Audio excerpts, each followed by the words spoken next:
It was the Western Hemisphere's largest empire ever, with a population of nearby 10 million subjects, over an area of more than 900,000 square kilometers. Its people built massive administrative centers, temples, and extensive road and canal systems. They did so in an inhospitable, extreme terrain, all without the use of wheels, horses, iron, or even written language.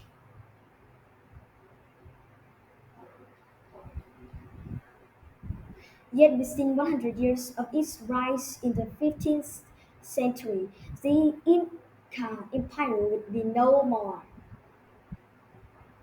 According to legend, the ancestors of the Inca rulers were created by the sun god Inti, and they emerged from a cave called Tambo Toko.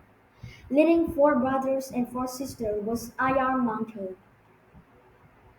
who carried a golden staff with instructions to find the place where it would sink into the ground, showing fertile soil. After many adventures and extensive searching, Ayar Manco and his siblings reached the Cusco Valley, where the staff pi- pierced the ground. After fighting off the fierce local native population, they founded their capital, and Ayar Manco became Manco Capac, the first Sapa Inca, or king of the Incas.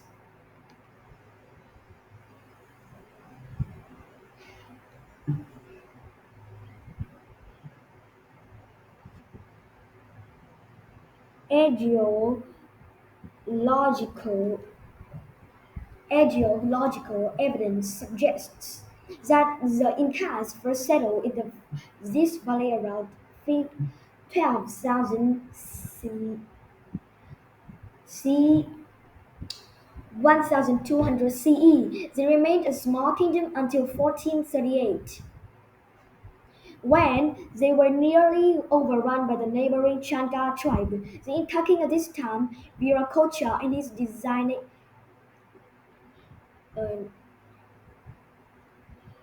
designated her fled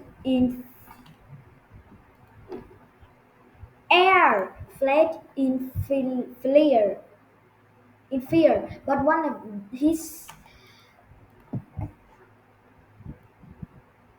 he, his other son remained and successfully rallied, rallied the city's defenses. For his military skill, he became the ninth Inca ruler, assuming the name of Pachacuti or Cataclysm. Pachacuti expanded Inca rule throughout the Andes Mountains, transforming the kingdom into an empire through extensive reforms. The empire's territory was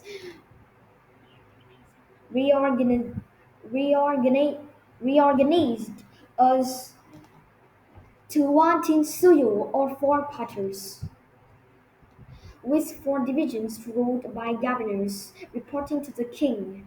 Although the Inca had no writing, they used a complex system of knotted strings called quipu to record numbers and perhaps other information. A, dem-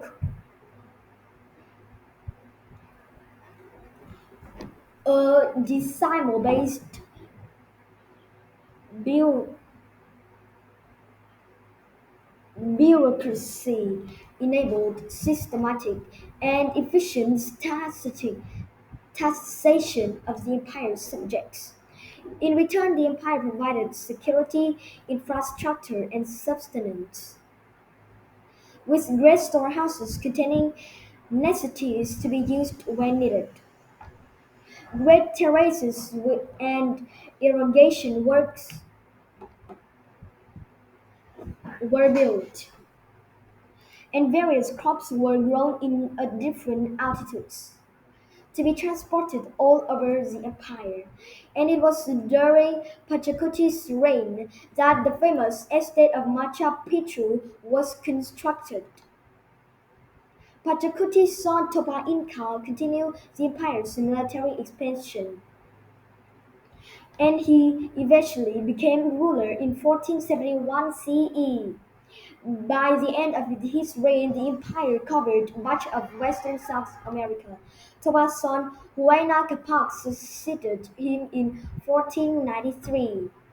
But the new ruler's distant military campaigns strained the social fabric. And in 1924, Huayna, Huayna Capac was stricken by fever. Spanish conquistadors conquistadors had arrived in the Caribbean some time before, bringing diseases to which the native peoples had no resistance. Millions died in the outbreak, including Huayna Capac and his designated heir.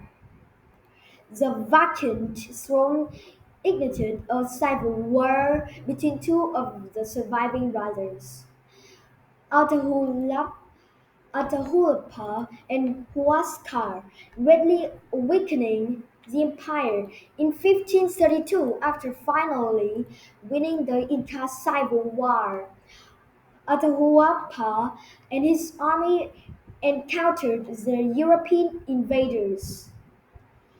Although greatly outnumbered, Francisco Pizarro and his small group of conquistadors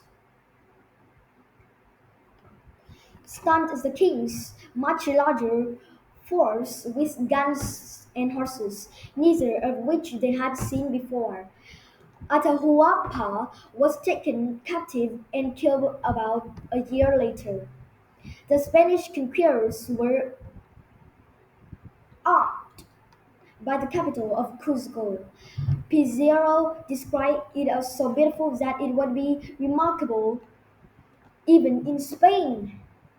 Some of the capital had fallen, and the native population had been destroyed by civil war and disease. Some Incas fell back to the new capital at Vilcabamba and resisted for the next 40 years. By the 1572, the Spaniards had destroyed all remaining resistance, along with much of the Inca's physical and cultural legacy. Thus, the great Inca Empire fell even faster than it had risen.